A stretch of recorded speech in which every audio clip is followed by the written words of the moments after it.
Bermain di sawah memang begitu terasa adem gitu ya, segar, apalagi mendengar suara gemericik air.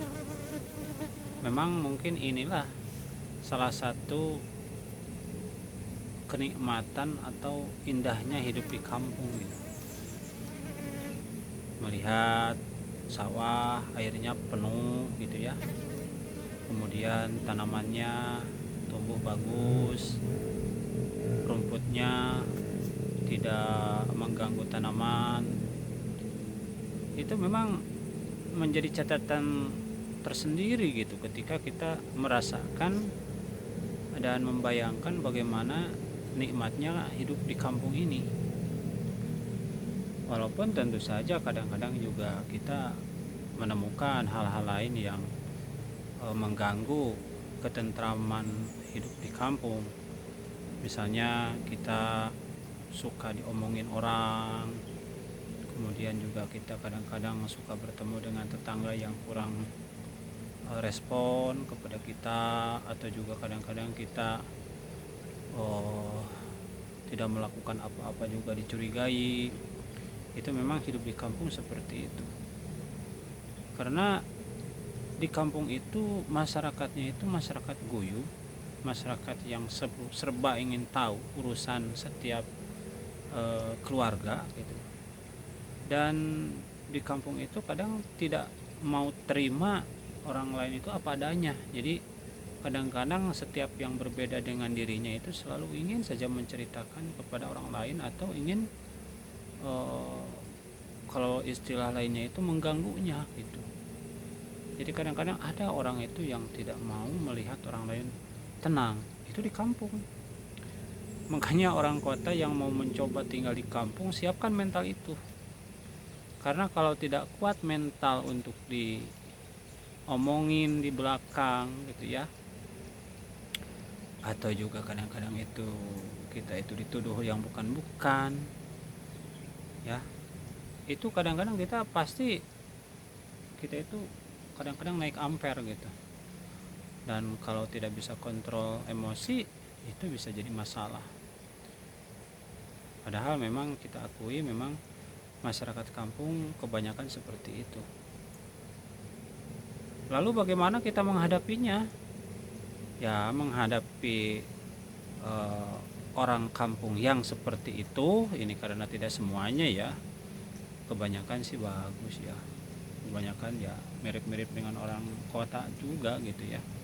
Ada yang peduli, ada yang juga suka menasehati, kalau ada kesalahan suka memperbaiki gitu, ada juga banyak yang seperti itu.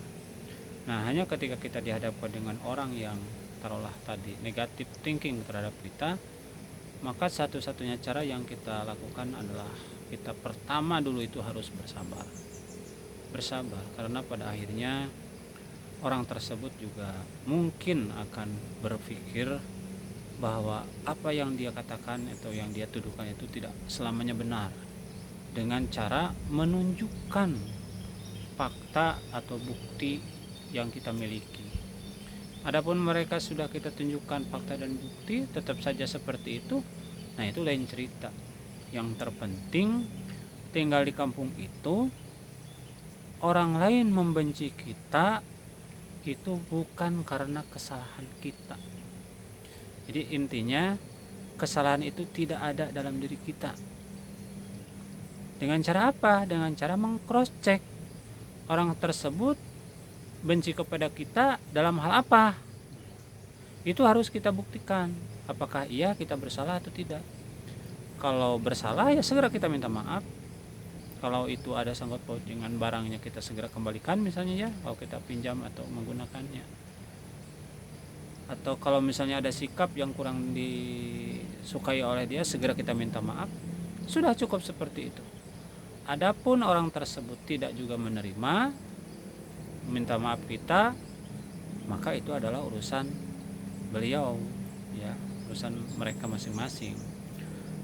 Atau kalau misalnya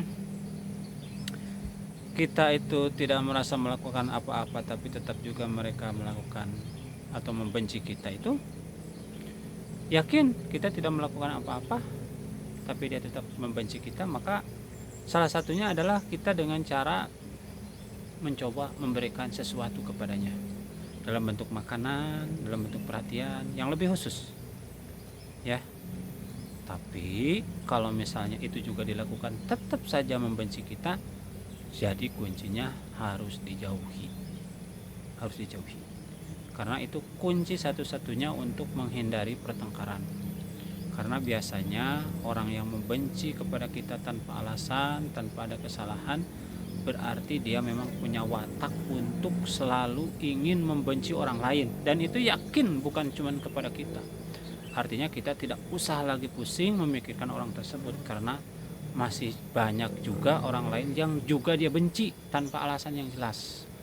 Nah, kalau seperti itu, maka orang yang suka membenci tersebut tinggal tunggu saja waktunya. Itu tidak akan ada lagi orang yang mau bersama dengannya.